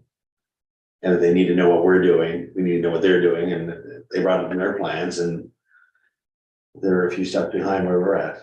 And if there's stuff we can share and work on, it Yeah. could save us a lot. No, we share then- sewage, Yeah. water, recreation, Remo, like You have we're to, intertwined, and we're intertwined with Kings County and the other units too. We got shared agreements across the union. yeah, well, we're small, we need It to, only works if the groups work together. yeah, When they don't, it doesn't work. you get into Yeah, lawsuits. But so far, lots got achieved in, we had the inaugural meeting, terms of reference, and we're already, at meeting 2, there's already 2 major decisions. So I'm happy about the pace, if it keeps moving at that pace. yeah. Oh, cool. Okay, any other question on that? Turns? No, for now, give you a rest, Thank you very much. okay? Let's see, then we are now working on the strategic plan. Yeah, so in the strategic plan, it says we'll review it annually, so I have it just kind of on there to get it back out, see where you want to go from here, if you want to have a special meeting to review the strategic plan, if you, I just kind of highlighted some of the things that I had questions on, just to kind of get you thinking. I'd like to have a working meeting on it, like. we Yeah, did let's last do year, that. Especially with having a new counselor in. This is the first time I'd read it. Yeah. And I found there was quite a few things that I was ready to highlight. So if we could have a meeting, I would appreciate it. Outside of this meeting, Yes. that's, here's the consensus on that, so. Yeah. So can we pick a meeting now so that Oh. if you want to meet. Okay. You knew that was gonna happen, Right, Holly. I know, my calendar's lit up. Oh, What's- Are we gonna do- Put on Paul's calendar. Yeah, I will. Do we Are like do it? Wednesday's a good day since we're usually meeting on a Wednesday? Like, Wednesday's good. is Wednesday a good? Wednesday evening or Wednesday day, Evening, like 5? 30. 5:15. 5:30-ish, yeah, oh, yeah, because you work till 5. I reckon 6 yeah. o'clock's good, because if you want to pick up supper before the meeting, I don't know, it's up to you. It's up to you, because you're here all day. Yeah. So we're thinking about an hour. Oh, no, probably. It's a long Let's just do plan. 2 hours. Yeah, we should put a limit on it. Yeah. 2 hours, if we can't work it out in 2 hours, We'll pick then. another meeting. Well, what about this is an update of the existing, we're not creating anything. Yes, Yeah. but there's a lot that has changed in our environment. That's what I was noticing. Yeah. There's lots of stuff that we're doing that's not in there anywhere. Can we go 5 to 7, maybe? And then it's not too late. Yeah, we just put 2 hours on it. Start at 5 in the sandwich. What day? I heard a Wednesday, but what? The 27th? Should be one, every Wednesday this month, fall. Yeah, Let's sure. do 27th. 27 is it the IMSA Annapolis? I've got the 13th. What That's was the that next? 21st. No, I just looked at my calendar. It says 27. Well, I'm free next Wednesday. Well, that's I'm what not. I'm. Yeah. not. Okay, well, the next one after that's council. Right. Can't. So what do you have, Amory, on the I'll 27th? check. Right now it's saying IMSA. But that should be on the 20th. That's at crazy. 10. Yeah, it could have been that I made an error. Just let me go in and check so it. we're saying, Annapolis County Working Group, I did the minutes for them. That's August 1st, right? Yeah, okay. Yeah, So it'll in say in September. here when the meeting, go to the bottom. So, well, I've got September 21st in the future meeting dates. Yes. So that's when it is. So the 27th would be okay for me. Okay, And it's every third, it's a Thursday there, meeting. Okay, 27th is good. 5:07. Okay. if anything I have an happens. EPR, but that should be over at 4:30, so. And UPR, EPR, the, new employer regulations. responsibility. No, the new regulations for packaging. Yeah, From- employer extended Yeah. responsibility. Okay. Yeah, I have that Okay, from 4:30. so 4 to September 5. 27th is good then? I've got it in there. Yeah, All right. we won't be 77. 5, Okay. 10 kind of range to start. Yeah. Oh, I put what? 5. to 5, 7. 5 to 5 to 7. 7. Okay. Oh, okay, okay. Okay, strat planning. Perfect. I would have showed up an hour. Now it'll speed up if we all review it before and come And prepared. bring your highlighted Bring one. your highlighted sections, yeah. Okay. 5 to Great. 7. It's important. It's good that we're doing it because it did feel good at the meeting the other day to know that we were reviewing it every year. It's just a good thing. All right, so moving on the Nova Scotia Federation of Municipalities 2023 Conference, tab 10. Oh. Raising the bar, local leadership. Yes, so that's the next conference for, Oh, I guess it's the West, yes, Yeah, someplace new. so I have booked myself in, so I'll be attending. mhm. And I have booked 2 rooms if anybody from council wishes to go. And if not, I can cancel the room. When is it? What's the date? October 6th. No, No, No, November it's, 8th to It's 10th. November. Oh, So- oh, you've got to know by then. It's in that teeny tiny one. November. There, I got it, November 7th to 10th. Friday the 10th. The 10th is just policing. The actual conference begins in the morning of the 8th. Yeah. Yeah, it's usually 2 nights. Yeah, 3 you went days. last. Yeah, I went last time, so. Someone else. Did you enjoy it? Yeah, it was good. It's good, yeah. The hotel was like, whoa, next level needs help. But Was it the- I wasn't sleeping there, so I slept with my doctor at my doctor's. But yeah, you know, it might be really good for Paul to do, your new counselor and. Read. What's discussed at these? There's usually quite an agenda. Regular sessions. Breakout sessions, different topics, usually all of the government officials will show up and give a little speech on what they're working on, what they're doing, their upcoming plans. You get to know and meet and greet all of the other councilors and mayors in the province. It's usually a large attendance, like 300 or 400 people. Yeah, But you can think about it and let me know if anybody's interested, right? You don't have to make a decision tonight. I just kind of want to put it out there because I will have to, You got two Cancel rooms the booked room. until the sixth of October. right? yes, Okay, so. So you got until, Yes, Right. if you think about it, let me know on council, we'll be good to go.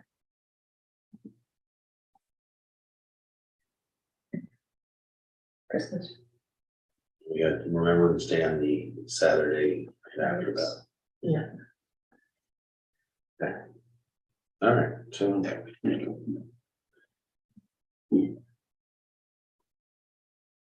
Regional Emergency Measures Organization's appointment.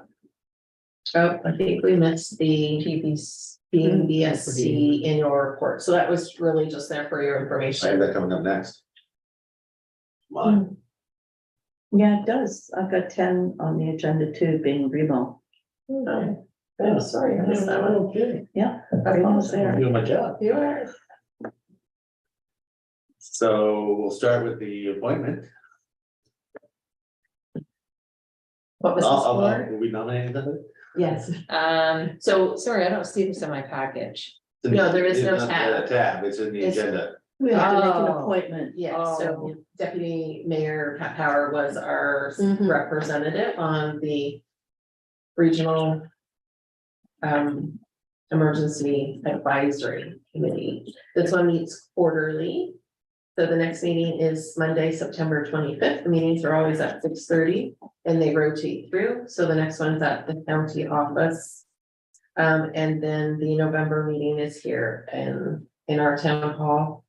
And then the February or March meeting is in Middleton. Is that Brian And that who will leads be- that? Brian Ward? Ward, yeah. Well, Brian Ord is our planner, Okay, but he's not the chair. So the chair of this one is It was Marshall, Councillor Marshall from Councillor Middleton. Marshall, yeah. He's still Yeah, until the end of the year. He's really good, runs a good meeting. Yeah. We don't, we just get through the agenda. Yeah, Yeah. and Amory is the other representative. So we Yeah. have two. Yeah, you go to that one. Oh, I go to it. Oh, yes. So we need another appointment. We need someone else to be appointed. Deputy Mayor.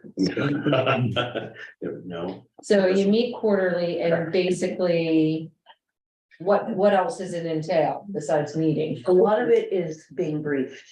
Okay, So we've gone through rescue, search and rescue, to get a briefing, who runs it, what it's like. Briefings for the fire department, briefings on this, briefings on that, so there's a lot. And there's a linkage now with climate change, because there's talk of merging the national risk report, the federal risk report, and REMO, which is a Canadian-wide thing. So what they're saying is there's a direct link between climate change and Emergencies. right. So government of Canada's figured that out, so. Okay. Flooding, fires, But it's basically getting up to Oh. speed that somebody needs to be around in our Okay. group to manage the town's risk and advise council of anything that we need to do. yeah, okay, So it doesn't meet often, but it's very important. yeah. No, I'll sit on it. Okay. I'll nominate you. I'll second that. Okay. I'll vote for that. I think there is a motion if we want to use our draft motions and appoint her. Oh, yeah. There is, yes. So when do you say we meet? I can't move, sorry, I'm Mayor, can't move. No, So I will, I got put it in my carried. calendar. September 25th at 6:30. So this could be a unanimously approved appointment, could it? Yeah, can you do that? I'm not sure. No, I need to- I need You need a to- motion. I need a So- motion. So we'll change it from somebody else moving. I can't. Right, well, I can make a motion. I I recommend to council to appoint councillor Sanford to sit on the Remo Advisory Committee with term ending October 2024. I'll second that. All those in favor of the motion? Aye, against, motion is passed. At the county at 6:30. Congratulations. Thank you. That's AM. I could even walk up. What is the date again? Sorry. The 25th. Next Remo meeting at county. I is think I should have that in September red. Yeah, At 6:30. 6:30 at County. municipality. Okay. Okay, well, I'm looking forward to it. It's in red. Like my strategic plan. Okay, fun. Moving on, the Property Valuation Service Corporation Annual Report. Does anybody have any comments or? I read it all through and Yeah, Oh, that's it's pretty much what I true. said. Yeah, And I admire the work they're doing, and I do believe they are cutting edge. That I do absolutely agree that they are a very successful intermunicipal creation. But I just thought it was mostly about them and not Mhm. about the clients. I don't know, just the way, anyway, that was. It was a great report, showed they were doing great things. Yeah. But anyway, that was Well, it. Oh, they're sitting on quite a bit of money. And they get paid quite a bit of money if you look at their expenses. They do, but you know, their objective is to maintain a month or 2 months, up to 2 months worth of funds to cover their operations, and they have over 5 That's a good months point. of money stocked away. I think most of that is now due to they all work from home. Okay, So they Ah, saved right, all of yeah. the money on the office They expenses. did make that move. That Yes. was a so big they're move. reducing move, yeah. fees to the municipalities. exactly. Yeah. The only feedback I get is from homeowners that appeal their assessments, and seems to be a lack of customer service and explanation. Sometimes they'll appeal and not hear back at all. So 0.15% of appeals are successful. Yeah. I feel 2 residential, 1 commercial. And I heard back on all of them. There was 2 different teams, 1 commercial, 1 residential. Call, followed up. My residential didn't get any movement. My commercial one got a significant. Okay. So, Okay, no, I followed it, or I appealed mine too, and they did respond back to me, no problem, a couple times. and took a then- while. Took a while, I Yeah. kind of gave up, but no, and then they basically gave me a couple of examples of properties that were Okay. about, yeah, and I'm like, okay, no, I'm good, don't bother, I'm good. So, Because it would have, I think mine would have went up as opposed to going down. So, the big thing with the ones downtown are the residential above the Yeah. commercial. And yeah. I said, well, mine's not that way. They had me categorized as a house. Like, I'm not, it's never been a house. It's the Adams Ritchie It house. was a house 300 years ago. That's 300 years ago when it was built, it was a house. But since then, it's always commercial or institutional. So that made a change. And then we were talking about the one side or the other. You guys are all in the water. Right? Well, my assessment went up 18%, $51,000, something like that. And I was like, for what? Yeah, It was year to year, it was Yeah. nothing, no change, right? I said, and anyways, they went through it. I wasn't really expecting anything, to be honest with you. Yeah. I figured it was gonna- but it's good, you do have to make that effort, and you have to do, you have to make sure you go through the right channels to do it. Yeah. And that's But what he told us when he was down chatting with us. according to the report, though, very few people are successful. Yeah, I don't. think- Michael is an exception. No, There was a reason for mine, Yeah. the way they had it categorized, but Yeah. I don't, they're not doing something on the residential stuff. And yeah, Odell House did have success with its appeal. Yeah. It was appealed Yeah. on grounds, how do you value a museum? And Yeah. that worked to their benefit. My concern with it, I looked at the changes this year. As a real estate agent, I've always been curious as to how the purchase of property affects the evaluation, the assessment. And, in theory, it's you buy a house for 500,000, you should expect it to be reassessed for 500,000 the following year, 2 years. 2 years. Yeah. But the consistency is not there. yeah, If you just look at examples here in town. Well, I was surprised to find out that I thought it was per property, but they still do the areas. So when the houses surrounding me, my houses sell for way over what they were, it is now It effectively, drives. it drives mine up. yeah. Which is why we saw everyone's increase this year Yeah. considerably. Yeah, it was a, yeah.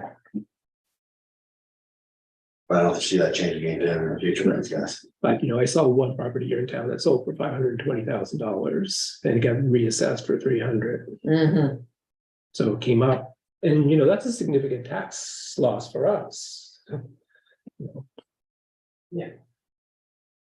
Good for the homeowner. but- Yeah. That's a real one to see that happen. If they bought it for the X and then they got it back down. The assessment increased, but it didn't increase up to the purchase price or anywhere near the purchase price. Right, Well, it's capped, isn't it? No, not the first year. No, but It's 2 years out. 2 but years. it wasn't capped anyway. I know when I bought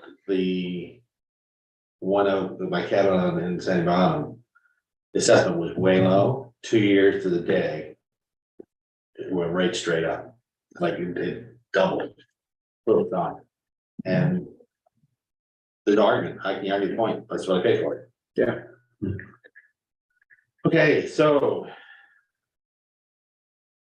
Lovely report, but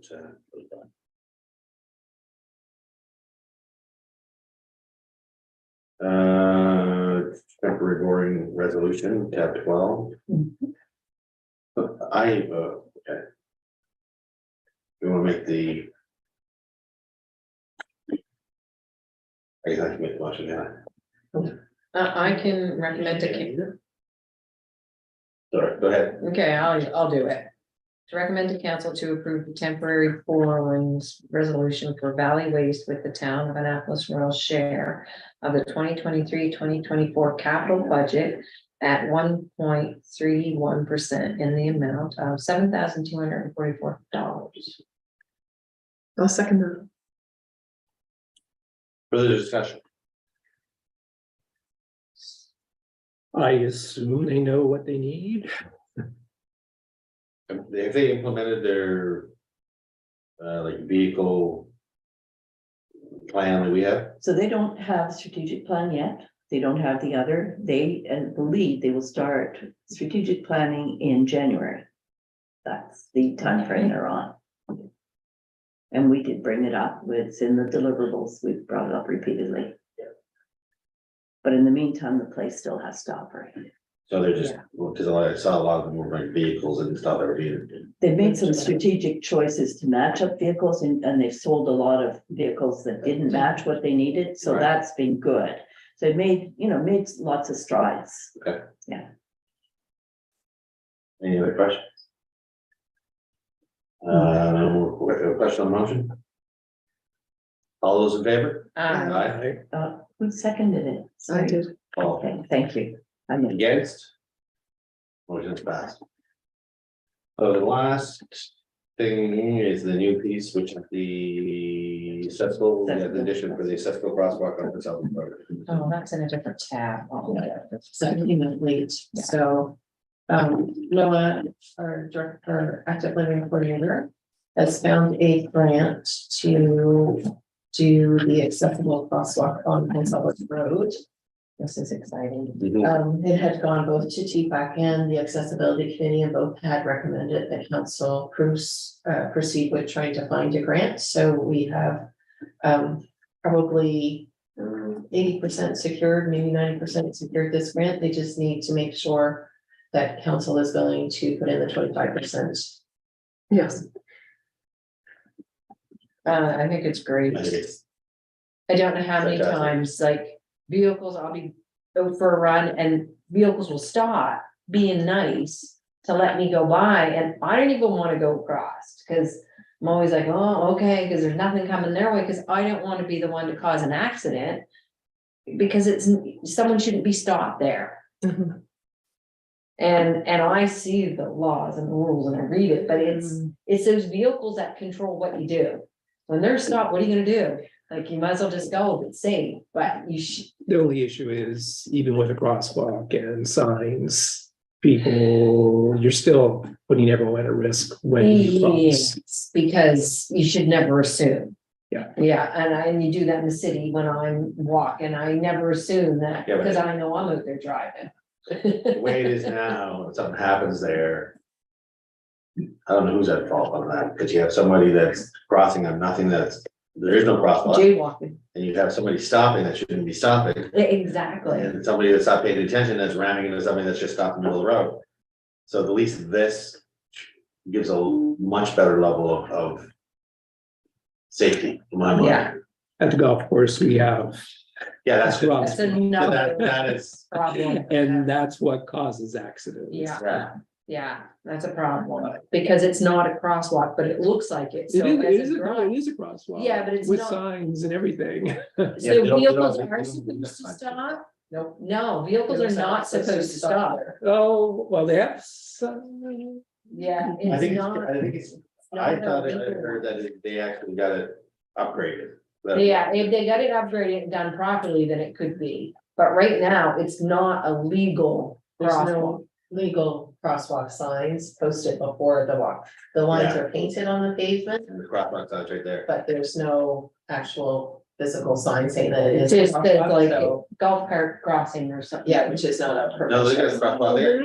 There are crosswalk signs. Yeah. And there have been since they were put in. It was Department of Transportation who was responsible for it. They're right on it though. Yeah. There's no lead up sign saying crosswalks ahead of you. And it's 80 through there, isn't it? Yep. Yeah. Excuse me. Yeah, that's scary. I would definitely wait around. Make sure it's clear. Great, just common sense. Back to this Yes. motion though. What does it look like?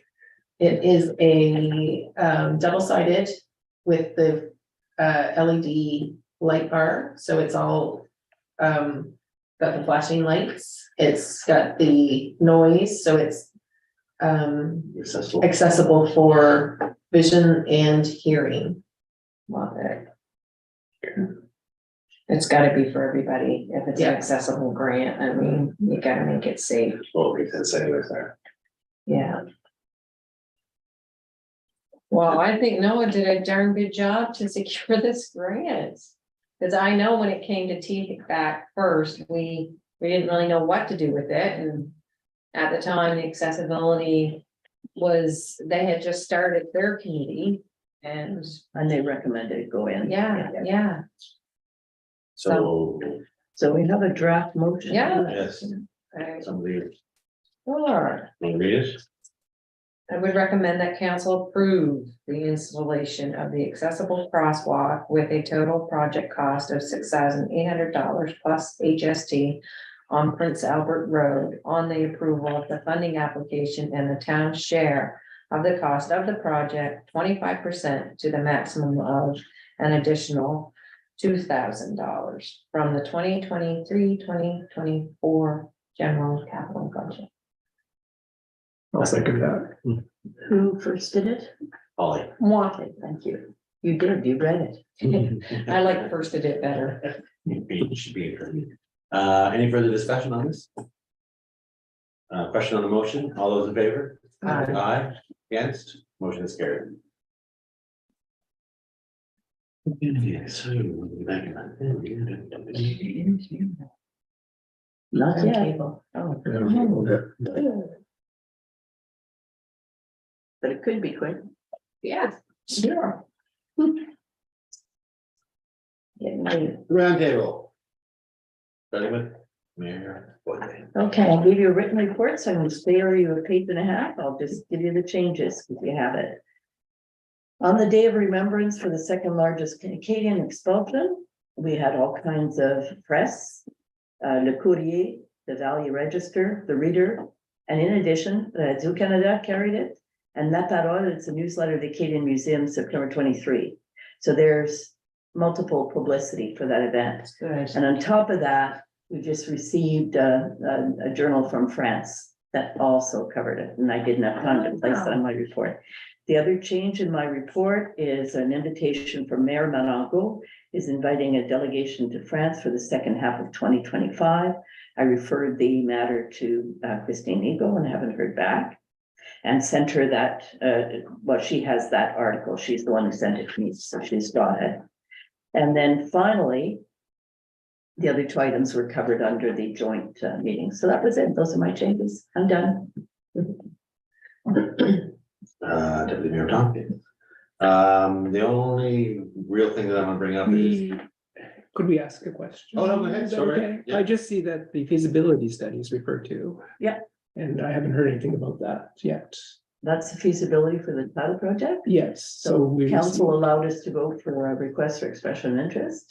Yeah. And we received just one.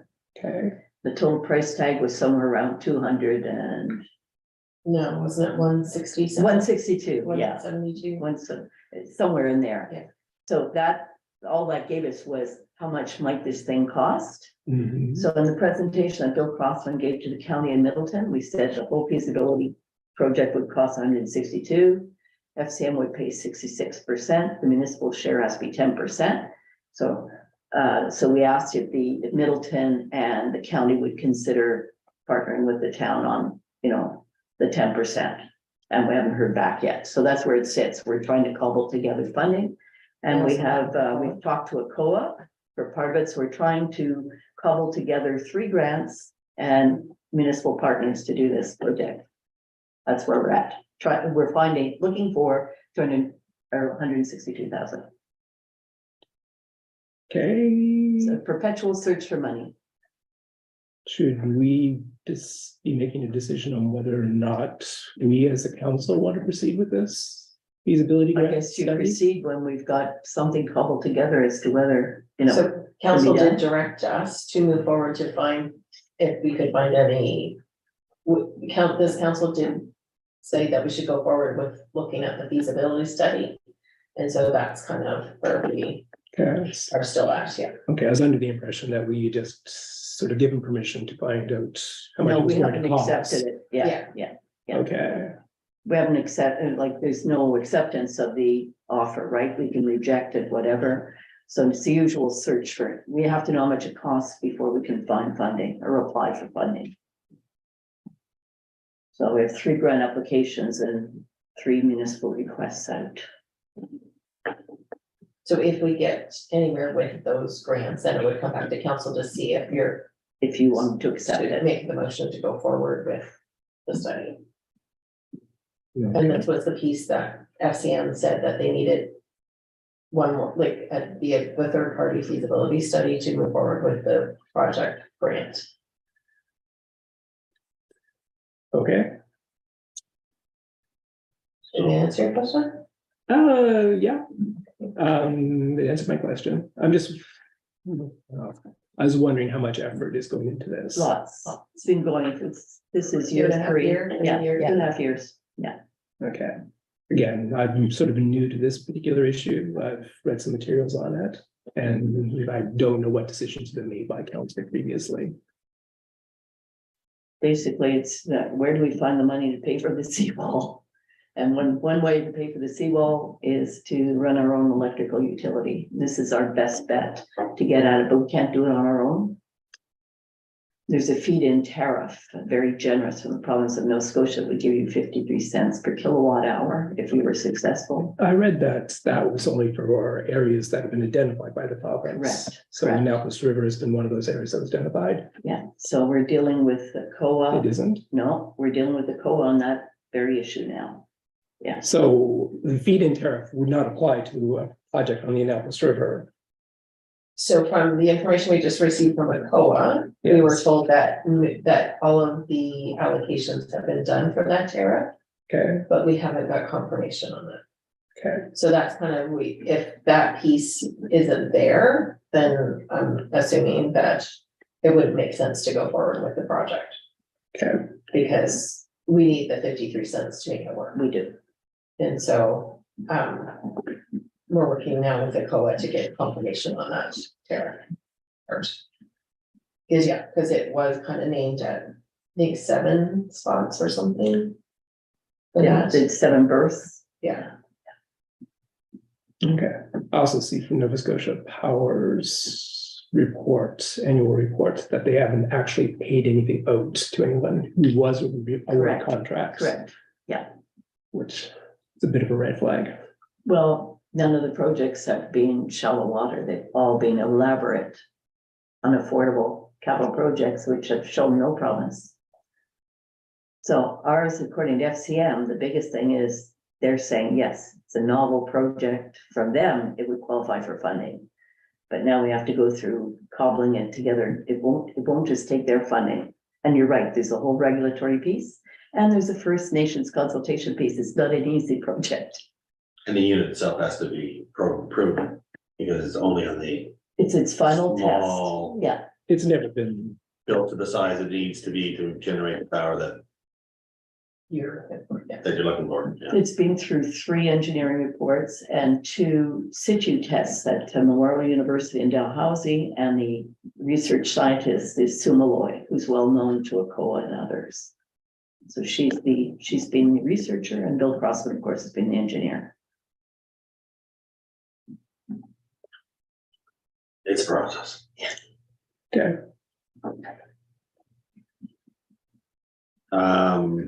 Going on my report, I guess we go back until all of August, so I'll comment on Naval Day, which was, I thought was exceptional this year.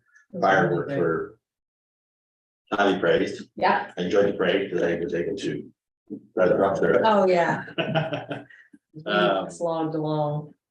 So, yeah, I thought that was great.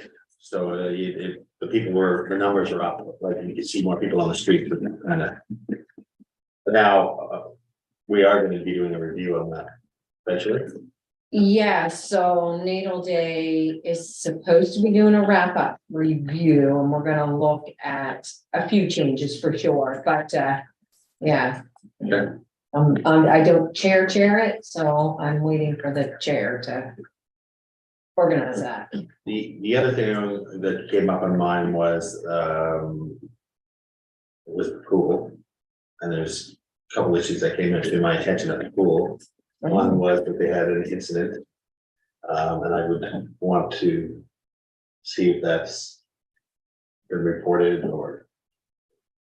A safety issue A safety or issue, what kind of incident? or the safety issue incident that occurred, and I just, Mhm, yeah, nothing to my knowledge, but I haven't spoken.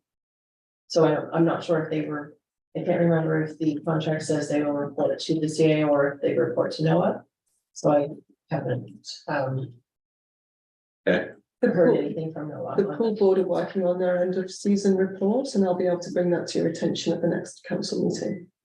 well, But staff in the contract, it says that staff will report any safety issues directly to me, like within 24 hours Yeah. of the incident, so I don't know if that, No, there was anything like there, that. there hasn't been an report. incident that was reportable, Right, okay, so I'm not sure where you're getting your information from.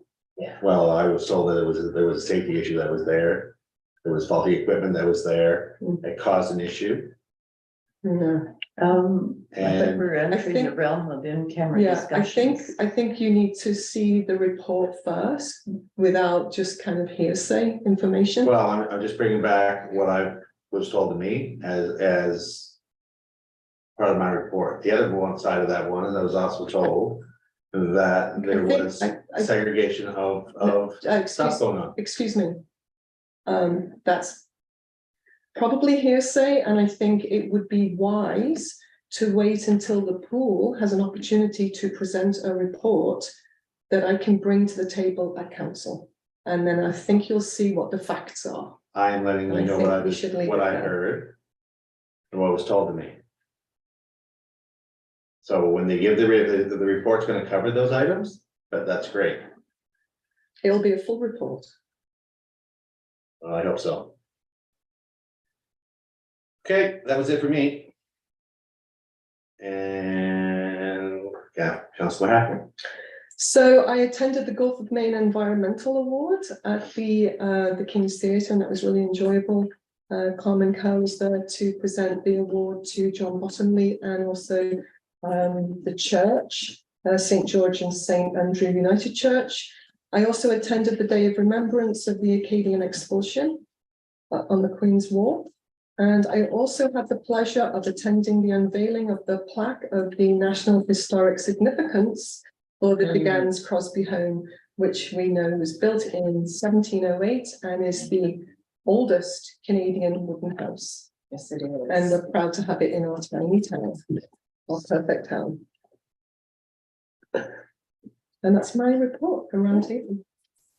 Thank you. That's second. Okay, I don't really have much to add. I too attended those events minus the one at King's Theater, but they were really well attended, and yeah, having that host plaqued is a big deal.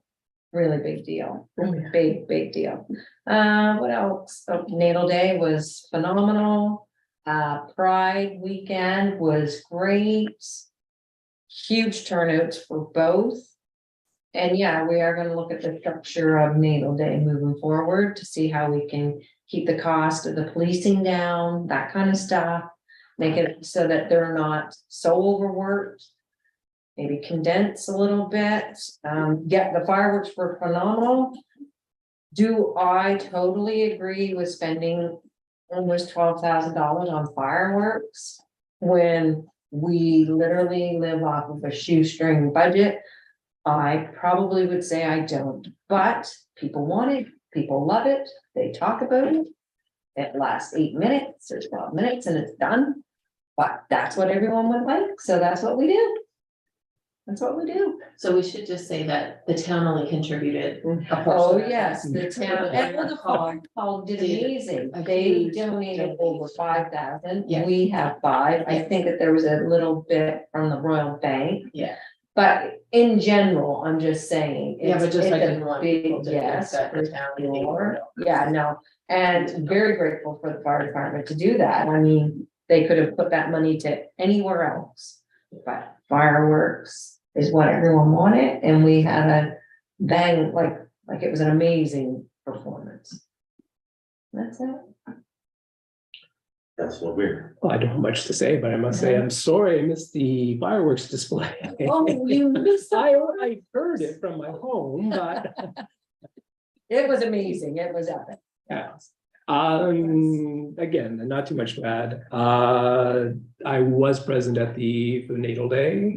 Missed the first part of the weekend, but was here for the parade. But I was able to watch our councilors and mayor, and you guys were very impressed. I was very impressed with the dress, Here. the effort you went into. The Degan Crosby House Black unveiling, the number of people who showed up, I thought was simply amazing. Yeah. To have that many, over 100 people come to a plaque unveiling. It says something about our town. Also says something about the work that the late Jim Howe did to his house. It's the first time I'd ever been able to go inside, and it was everything I'd been told. Very cool. Yeah. Other than that, I have friends at the library who are eager to have me attend their meeting next week. So that was the library board. Yes. We met with them as well. Yes. So friends of the library is coming up, and then the library board the week after that, which will be fun. That's it.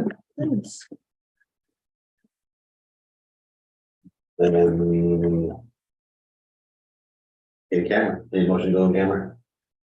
To discuss, what is it, I have, one personnel, one labor, and one, actually, buy, sell, and lease of property. yeah, Okay, I can make that motion.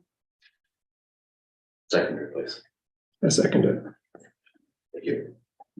All right. My watch is telling me to stay.